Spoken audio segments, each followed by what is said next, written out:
ஔவையார்.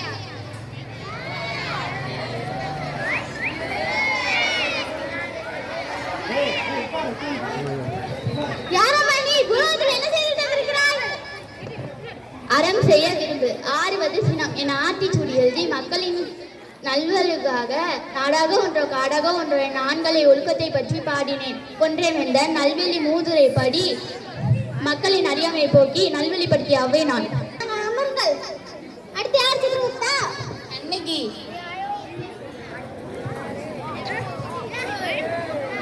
யாரம்மா நீ? பூமத்தில் என்ன செய்துட்டு வந்திருக்கிறாய்?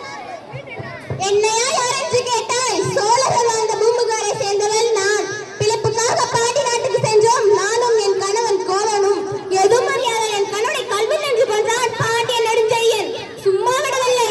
அவனா கல்வன், நானே கல்வன் என்று துடிதுடித்து மாண்டான். நீரில் நீராட்டிய கற்பு கரிசி கண்ணகி நான். சரிம்மா, அவங்க அமருங்கள். அடுத்து யார் சிறுமுத்தா? பாரதியார். யாரப்பா நீ? பூமத்தில் என்ன செய்துட்டு வந்திருக்கிறாய்? மனதில் உறுதி வேண்டும், வாக்கினிலே உண்மை வேண்டும். அச்சமில்லை அச்சமில்லை அச்சம் என்பதில்லையே. உச்சி மீது வானிருந்து வீழுகின்ற போதிலும் அச்சமில்லை அச்சமில்லை அச்சம் என்பதில்லையே. இப்படியெல்லாம் பாடி மக்களுக்கு அறியாமை நீக்கி விழிப்புணர்வை ஏற்படுத்திட பாடிய அவை பாரதியார். சரிப்பா, அமருங்கள், நான் யோசிக்கிறேன். அடுத்து வெள்ளி நாச்சியார். யாரம்மா நீ? பூமியில் என்ன செய்துட்டு வந்திருக்கிறாய்? காளையர் கோவிலில் மன்னனை அழித்த வெள்ள பரங்கியர்கள் அடித்தவள். வீர புலியை முரத்தால் அடித்து விரட்டிய சங்க தமிழச்சி நான். வீரத்தையும் நெஞ்சில் ஈரத்தையும் உபகாரத்தையும் உலகக்கே கற்றுக் கொடுத்த சிவகங்கை மன்னரின் தலைவர் வேலு நாச்சியார் நான். சரிப்பா, சற்று அமருங்கள். அடுத்து திருப்பூர் குமரன். என்னப்பா உன் கூட ஊரே கூட்டு வந்து கேட்டீங்க. சரி சொல், நீ என்ன பண்ற? உலகத்தில் என்ன செய்துட்டு வந்திருக்கிறாய்? எங்கள் மூவர்ண கொடியை பட்டோலி வீசி மண்ணிலே பறக்க பாடுபட்டவன் நான். கொடியை கீழே போட்டு விட்டு போ, உயிர் பிச்சு தருகிறேன் என்றான் ஆங்கிலேயன். உயிர் நாட்டுக்கு உடல் மண்ணுக்கு என கொடியை கீழே விடாமல் உயிர் தியாகம் செய்தவன் திருப்பூரை சேர்ந்த குமரன் நான். வந்தே மாதரம், வந்தே மாதரம், ஜெய்ஹிந்த், ஜெய்ஹிந்த். சரிப்பா, சற்று அமருங்கள்.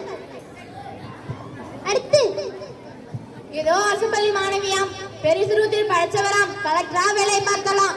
அழைக்கிறேன் பாருங்கள். சிறப்பு, மிக சிறப்பு. உடனடியாக அழைத்து ஜெயிச்சு தவிர சுருகத்துக்கு.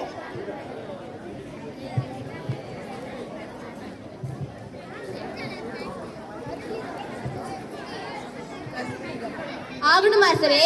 ஐயா, எனக்கு ஒரு சந்தேகம். அனைவரையும் அம்மா செய்தீர்கள், ஆனா அரசு பள்ளி மாணவரை மட்டும் உடனே சொர்க்கத்துக்கு அனுப்பிய காரணம் என்னையா? சொல்கிறேன். உலகத்தில் தமிழ்நாட்டுல கள்ளக்குறிச்சி மாவட்டத்துல பெரிய சிறுவத்தின்ற அரசு மாதிரி பள்ளி